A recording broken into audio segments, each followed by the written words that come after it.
Welcome dear students. As we know, due to the corona pandemic, we cannot approach to the laboratories for our practical. So now we had decided to conduct a practical online. It looks like something different, but we have to manage somehow. So in these videos, we are going to show the techniques how the practicals are going to be done, and after going through these videos you are partially going to understand the methods are adopted for the various practicals, and when you will come to the laboratories you will be able to do these practicals actually. So today we are going to conduct a practical on screening of amylase producing microbes. So before that, we need to understand few basic things regarding these practicals. What are these microbes which are used or which are able to produce the amylase enzyme? Then what is the amylase enzyme? What are the role of amylase enzyme, or what is the use of amylase enzyme in day-to-day practices? So we will start with the microbes. So there are various microbes such as bacteria, fungi, algae, viruses and protozoas are widely spread into nature, and they were found to produce various enzymes for their metabolic activities necessary for their growth. So the microbial enzymes are very important to understand. The biochemical activities of these enzymes are need to be studied for their various biotechnological potentials, because the enzymes originated from the microbes are having the much more stability as compared to the plants or animal sources.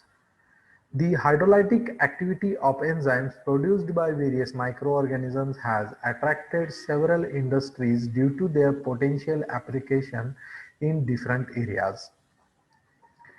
When we compared the synthetic enzymes or synthetic molecules with the microbial enzymes, the microbial enzymes are relatively more stable with diverse properties on various fields.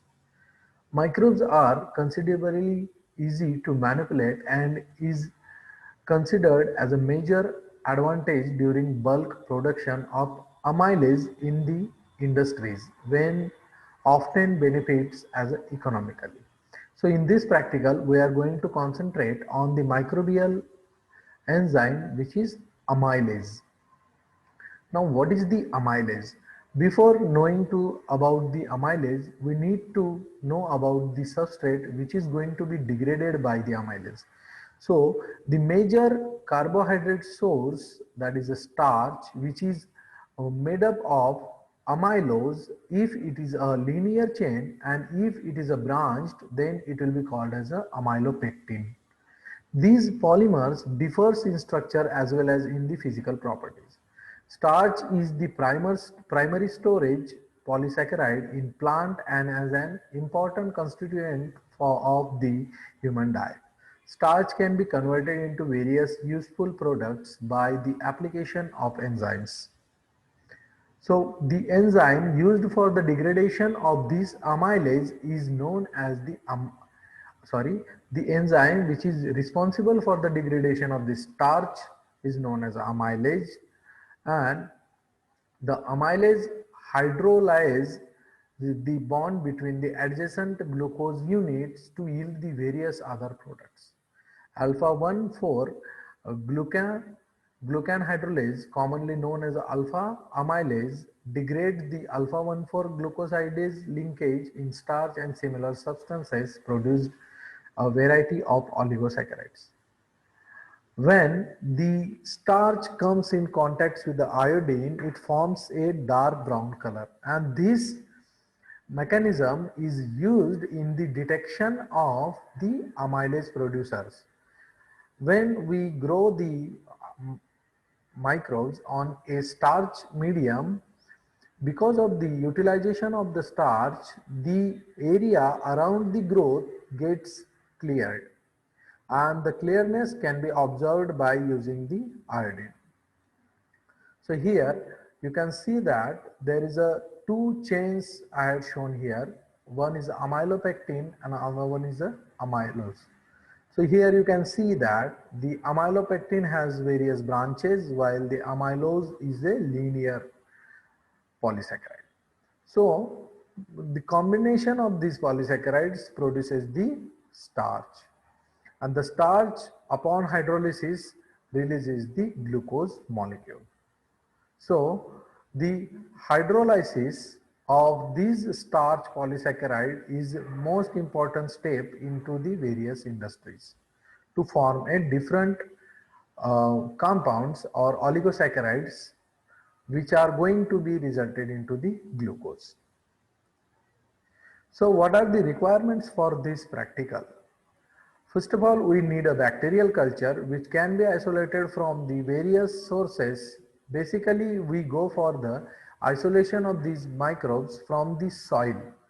So, if you are going to isolate these cultures from the soil, we need to follow the serial dilution method followed by the spreading and repeated streaking for the purification of that isolate, which is going to be discussed in the other practical. Here we will be provided with the bacterial cultures. Among these bacterial cultures, we are going to test whether which isolate is a amylase positive or negative. Then we need a starch agar plate for the cultivation of these bacterial cultures. So the agar plate will looks like this before the inoculation of microorganism and just after the plating. Then we need a wire loop for the transformation of microorganisms from the culture tubes to the agar plate, and the gram iodine for the detection of these cultures whether they are positive or negative for the amylase production. Then we need to go in a three-step procedure. In first step, we are going to prepare a starch agar plate where we will be having a ready-made starch agar powder of any make, probably it will be a high media or sigma. So they have prepared the proper composition of various media nutrients along with the starch, and it has been provided. Out of that, we need to prepare in a preparation composition of the 25 grams per liter, and we need to heat that solution until it becomes a clear, or the starch into that gets dissolved completely. Once the starch has been dissolved, we need to sterile, or we need to keep this solution or media into the autoclave for the sterilization, which will be at 15 lbps pressure, having a 121 degrees Celsius for the 10 minutes. Once the media has been sterilized, we need to pour that media into a sterile petri plates in aseptic condition and allow it to cool and solidify. Once the media has been solidified in the aseptic condition, we need to streak, or we need to transfer a loopful bacterial culture onto the starch agar plate, and we need to keep these plates into the incubation at 30 degrees Celsius for 24 to 48 hours. After the incubation, we need to use these plates for the detection of amylase production. With the help of grams iodine, we need to pour or spread the gram iodine over the culture and allow it to react with the starch present into the medium. After a few minutes, we need to pour off the excess iodine, and we need to go for the observation. So in the observation, what we are going to look is whether the zone of clearance or starch hydrolysis appears or not around the organism's growth. If the clearance is observed, which indicates that the organism has produced the alpha amylase for the hydrolysis of starch, And if the clearance is not observed, then we can conclude that the organism is not able to produce the amylase. So this is how the plate will look like after the incubation, and the bacterial culture will look like this on the plate.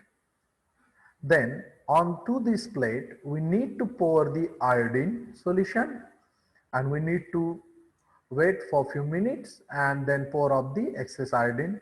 After the reactivity of iodine and media starts, the media plate will look completely darker except the area from where the starch has been utilized. You can see here around the growth we are not able to see the darkening, while the except the area we are going to see like the very dark region here. So the faint region or the clear region indicates that the starch from this area has been utilized by the production of amylase by that microorganism. So we can come to the result that the zone of clearance is observed around the growth of given culture after the treatment of gram iodine. Hence, it can be said that the given isolate is amylase producing. I hope you had understood the mechanism and methods used into this practical, and with the help of this you can able to isolate the amylase producing microorganisms in laboratories. Thank you.